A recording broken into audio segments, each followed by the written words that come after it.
Querido Maurício, como você está? Eu estou bem, Olga, e você? Eu estou ótima. Fiz 2 entrevistas maravilhosas até agora. Pude acompanhar. Fomos para o Ártico, fomos para os Estados Unidos. E agora, porque o Chico, nós íamos fazer sábado passado com o Chico. Mas foi o dia que a autoescola lá marcou, falou, não, ou você faz hoje o teste para carteira de motorista para dirigir na neve, porque lá só neve, né? Ou então só daqui a um ano. Aí ele liga e fala assim, Fran, Olga, pelo amor de Deus, não posso. Falei, não, joga para sábado que vem, né? Então ficaram 2 entrevistas internacionais. E agora vamos a você para Cascavel. Foi top, obrigado. Foi bom. Maurício, o que você quer falar sobre triângulo dramático? O que é isso? Cara, triângulo dramático é uma estrutura que foi estudada por Stephen Karpman, então, ou também chamado triângulo de Karpman, tá? Então, o que esse psiquiatra ele percebeu? Eu acho fantástico esse estudo, por isso que eu quis trazer aqui pra gente, né? Dentro das relações humanas, ele percebeu que as pessoas, nos relacionamentos amorosos, até de amizades, a gente às vezes fica preso em 3 pontas de um triângulo. E esse triângulo é muito interessante. E lembrando que esse triângulo, essa situação, ela vem, claro, da criação com os nossos pais, aquilo que sofremos com os nossos pais. Então, a primeira ponta do triângulo é a posição do perseguidor, é a posição do algoz. Então, como que ele se manifesta numa relação ao algoz? Você, por exemplo, Olga, e eu também, nós vamos ter conhecido muitas pessoas assim, ou fomos assim uma época, tá? O algoz, o perseguidor, ele é muito autoritário, ele ameaça, ele precisa falar, ó, tem que ser do meu jeito. Você vai fazer do meu jeito, né? Muitos pais e muitas mães são assim. Se não for do meu jeito, não tá bom. Aqui quem manda sou eu. Aqui quem manda sou eu. Essa frase é destruidora, forte, hein? destruidora. Tem chefe que faz isso, tem pai, tem mãe que faz isso. Nas empresas, isso também acontece muito. Ou seja, o algoz, o perseguidor, ele não é uma pessoa má, ele é uma pessoa inconsciente, porque por trás do perseguidor, a pessoa ciumenta, ele é ciumento ao extremo, ele é arrogante, tudo nele está certo, ele não erra. Então, se você conversar com ele é até difícil de você falar, porque ele não comete erros, só ele é o dono da verdade. Só que por trás dessa pessoa existe uma situação muito frágil, uma pessoa muito insegura, muito medrosa. Então ele precisa impor esta condição nessa ponta do triângulo para que ele possa se superar e ganhar na força. Ele acredita que é na força que ele consegue o poder. Acontece muitas pessoas que estão nessa posição de perseguidor do triângulo dramático, são pessoas que foram inclusive abusadas sexualmente. É muito comum a homens, mais comum a homens, porque o homem culturalmente tinha o poder da raiva. O homem podia manifestar a raiva, mas não outro sentimento. Se o homem chorasse, isso era fraqueza.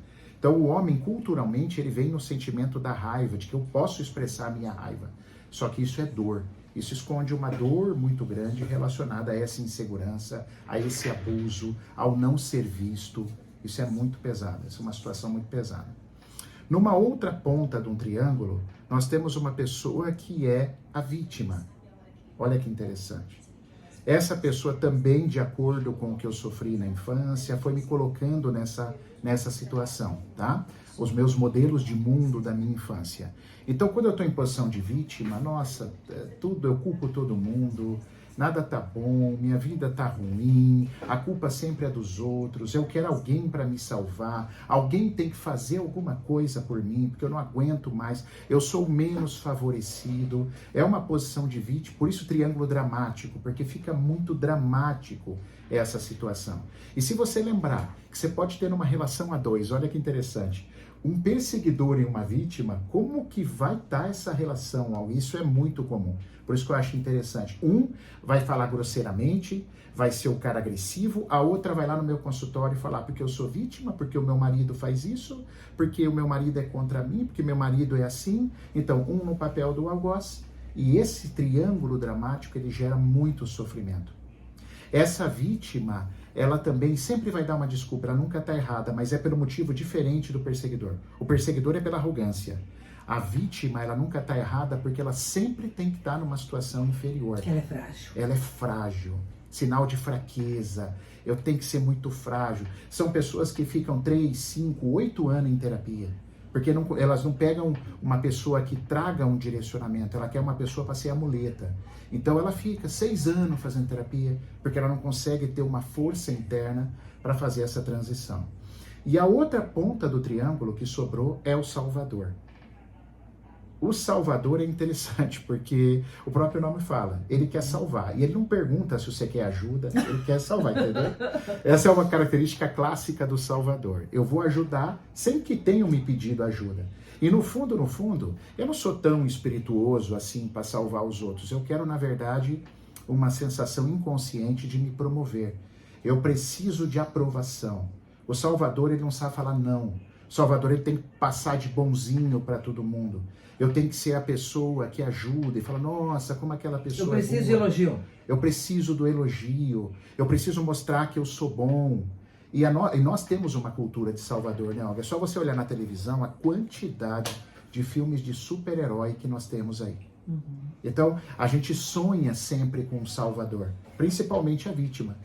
Então, a vítima, ou ela atrai o algoz, ou ela atrai por conexão, né, quântica que a gente fala, que tudo nesse mundo funciona por energia. A gente atrai um algoz, o perseguidor, a gente atrai um salvador, porque a vítima está esperando ser salva. E eu posso ser tudo ao mesmo tempo? Boa pergunta, excelente. A gente transita por todo esse triângulo durante várias fases da nossa vida. Eu, por exemplo, já tive uma fase de perseguidor muito grande.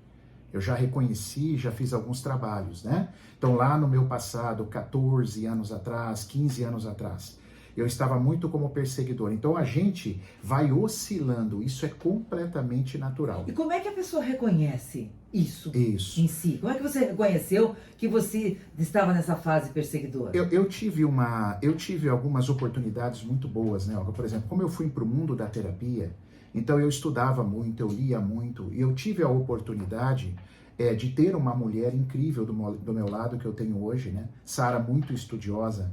Então Sara me ajudava com um jeitinho, não tentando entrar no papel de salvadora, mas eu me consultava muito com ela, perguntava, o que você está achando, amor? Ó, acho que você cedeu aqui. E isso foi me trazendo à luz, eu fui começando a me despertar. Aí eu comecei a perceber que as pessoas são imperfeitas, e essa imperfeição começava por mim. Eu era imperfeito, e eu sempre tive essa sensação de querer ser o perfeito. As 2 universidades que eu fiz, eu fui aluno laureado das minhas 2 universidades. Mas eu percebi que não foi por mim, isso pouco me importava. Parece que eu tinha que agradar alguém. Sim. Mostrar para alguém um status, né? Então eu fui estudando e aí eu fui começando a reconhecer para poder sair desse triângulo devastador, porque ele destrói relacionamentos. Importante você falar que você reconheceu, importante você que tá nos ouvindo nesse momento e que de repente está se identificando com essa conversa, de fazer essa autoanálise, né? Perfeitamente. Quem sou eu? Será que eu não estou realmente me vitimizando o tempo inteiro? Será que eu não estou sendo carrasco desse marido, dessa esposa, desse filho, desses irmãos, porque isso é entre irmãos também, né? Isso. No meu trabalho como chefe, né? Fazer isso. E o outro que é o salvador. Será que eu não estou querendo demais, né? Salvar o mundo, eu sei tudo, eu tenho solução para tudo? Isso, né? eu quero saber, o Salvador, eu quero saber o que é importante para você. Para você, não sou eu, você tem que às vezes pedir ajuda. Então não é que eu não posso ajudar ninguém, Olga. Claro que eu posso, mas uma ajuda consciente. Não uma ajuda querendo me bancar ao superior, um salvador, sendo que eu estou num triângulo inconsciente. Então você que está assistindo, existe solução para tudo e ajuda para todos. Agora você precisa reconhecer, né? Você precisa perceber, por isso que eu quis trazer esse tema aqui para vocês. Por quê? Olhar e falar assim, galera, pelo amor de Deus, qual triângulo que eu tô? Qual ponta desse triângulo que eu tô? Depois eu vou fazer uma análise, viu? Depois eu vou. É muito legal isso, homem. Eu vou fazer uma análise de em que situação, não sei. Você se identificou de alguma forma aqui, Fran? Você ouvinte se identificou? Quero mandar um bom dia. Desculpa aqui. Imagina. Para o professor José Salles Gozelino, ele está lá em Restinga, São Paulo, zona rural, e está lá ligado com a gente. Um beijo, professor. Obrigada por estar com a gente. Fala aí, Fran. Me identifiquei com 2, na verdade. Né? Isso. Com a vítima e com o salvador também. Isso. Perfeito, Fran. É perseguidor também. Eu não me identifiquei com isso, não. Aham. Agora, com o salvador. Ai, desculpa, com o Salvador. Eu sou muito assim sabe, a pessoa fala, eu já paro, eu traço, vai, a solução tá aqui. Isso. A pessoa nem me pediu. E aí bate de acordo com o livro do Bert Hellinger, né? Que é um dos criadores, a maior autoridade atual da constelação sistêmica, o Bert Hellinger. Ele fala que ele tem um livro chamado Ordens da Ajuda.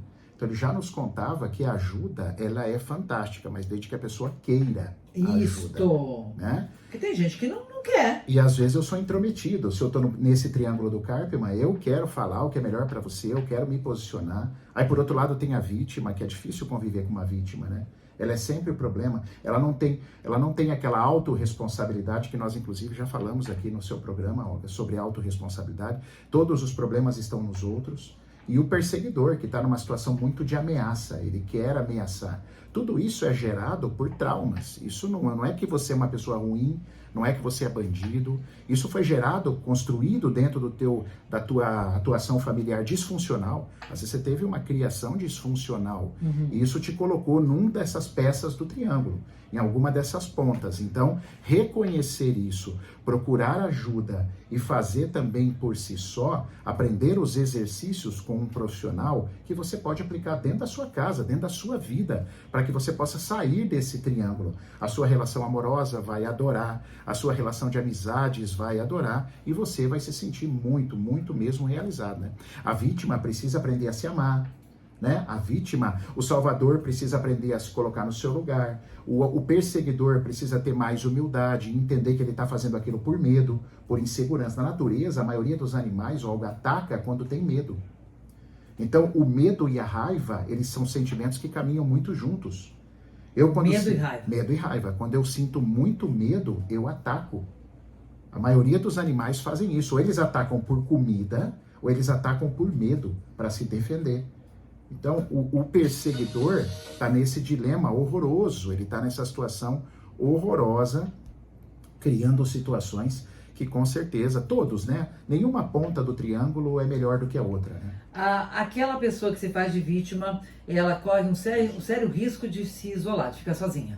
Porque possível. muita gente vai se afastando, não vai? Vai se afastando, porque você não consegue ouvir tanta lamentação. E todo dia, e nada tá bom. E nada tá bom. Começa, bom dia por quê? Bom dia, só se for pra você, porque pra mim o dia tá uma M. Começa por aí, né? Às vezes tem pessoas que têm a própria mãe já assim. Sim. Eu tenho muito paciente que fala pra mim, nossa, minha mãe não dá pra ficar perto, porque ela só reclama da vida. Ela tá num triângulo dramático ali, por isso o drama. E esse triângulo, a gente brinca que ele é gravitacional, ele te leva pra baixo mesmo. Qualquer ponta desse triângulo te leva pra baixo, porque você ainda não encontrou solução. Você está inconsciente vivendo um buraco negro. Isso está te atraindo cada vez para o pior, para o mais ruim. E se você não acordar, você não vai sair disso, vai passar uma existência inteira reclamando. Então é assim, gente, vamos fazer aproveitar o final de semana, né, Maurício? Isso. Vamos dar uma olhada, como é que está a minha vida, o que eu estou fazendo, como é que eu posso melhorar, quem eu sou, que cidadão do mundo eu sou, né? Eu sou o dramático, eu sou a vítima, eu sou o salvador, né? Isso, Olga. E se a gente pensar, todos eles, Olga, foram construídos, são triângulos de muita manipulação. Todos eles você tem muita manipulação. E foram construídos por perda de identidade. Cada um está na sua posição por não saber quem exatamente é. Por exemplo, o perseguidor, ele não sabe que ele é inseguro. Então ele não reconhece que ele tem medo, então ele fica atacando. Olha, um trauma de identidade, né? A vítima não reconhece que falta para ela autoamor, que ela tem o valor dela, então ela também tem uma perda de identidade. E o salvador, ele perde a identidade, ou ela, porque quer agradar. Não quer falar não, quer passar de bonzinho, inconscientemente, para ser aceita, para ser amada. Ok. Eu quero conversar com você no próximo sábado sobre pesquisadores de Harvard que acompanharam uma série de pessoas desde a sua juventude até a velhice e descobriram o principal fator que nos faz envelhecer com qualidade. Mas assim, não foi pouca gente. Não, olha, para você ter uma ideia, esse estudo, ele vem de longa data, é o mais longo já realizado no mundo. Esse estudo começou em 1938 e continua até hoje, Muitos dos participantes já passaram dos 90 anos de idade. Olha que legal. É muito interessante isso. E aí, o que que fala? É por isso que eu quero conversar com você sobre isso, e até vamos tentar fazer uma enquete, Fran, para ouvir as pessoas. Durante todos esses anos, os pesquisadores fizeram exames médicos e entrevistas com cada um dos participantes para avaliar os diferentes aspectos da vida, social, financeira, saúde e espiritual. E aí foram descobrindo coisas, entende? Que eu vou depois, inclusive, passar para você. Após essas décadas todas analisando os dados, eles observaram algo muito marcante. As pessoas que estavam mais felizes e saudáveis aos 90 anos eram aquelas que aos 50 estavam mais satisfeitas com os seus relacionamentos, com os seus amigos e com os familiares. Olha isso. Gente, é um estudo respeitável, né, Jorge? Com certeza. Eles começaram a pesquisar em 1938. Então, realmente, é uma pesquisa para a gente prestar atenção. Quero falar com você sobre isso. Vai ser um a prazer. importância Olga. da amizade, a importância da alegria, da felicidade, do bom humor. E lembrei disso por quê? Porque você falou isso, da vitimização. Aquela pessoa que diz, não aguento mais a minha mãe. É isso aí. Que é vítima de isso aí. não aguento mais aquela amiga. Me afastei da amiga, me afastei do amigo. Porque todo dia é uma dor nova. É mais ou menos assim, né? E rapidamente, Olga, como a mente ela tem uma parte consciente e inconsciente, e a parte inconsciente é muito maior proporcionalmente, a neurociência nos ensina cerca de 90/10. Então, assim, todos esses itens aí de estar bem, feliz nos nossos relacionamentos tem que vir com consciência. A gente tem que ampliar a consciência, senão o nosso subconsciente toma conta de nós e nós fazemos atuações ruins, como, por exemplo, o Triângulo de Karpman. A gente entra, o que é o Triângulo de Karpman? Um monte de inconsciência sobre mim. Então, bora estudar para que a gente possa atingir um nível de maturidade, de conhecimento que possa tornar os relacionamentos funcionais e saudáveis. Muito bem. Ontem uma pessoa falou assim, as pessoas falam assim, parece que está todo mundo louco, vai ficar louco. Eu falei, não, mas parece que nós estamos. Nós estamos num nível de estresse que eu não me agrada nem um pouco. As pessoas estão muito tristes, está uma escuridão muito grande e a gente precisa buscar luz. E a luz a gente busca através de boas leituras, de assistir coisas boas, de conhecimento. A gente não sai da escuridão sem conhecimento. Professor, onde nós te encontramos? Me encontram no Instagram, @MaurícioValenteOficial, e o YouTube também. Essa live fica gravada, inclusive, no YouTube, Maurício Valente Oficial. Muito bem, até sábado. Muito obrigado, Olga. Até lá. Vamos falar sobre este assunto, então. Já temos um assunto aqui. Já temos um assunto. Excelente final de semana. Obrigada. Sara, querida, muito obrigada pela muda linda que você me mandou, pelo professor. Ela, a esposa do Maurício, me mandou uma muda de orquídea linda. Vou chegar em casa e já vou cuidar, colocar ela junto com as outras. Na sua mão vai florescer Vai, maravilhosamente. E com o amor que ela mandou na planta e também. com o amor, que ela gosta muito também. Um beijo para vocês. Obrigado, Até. viu, Olga?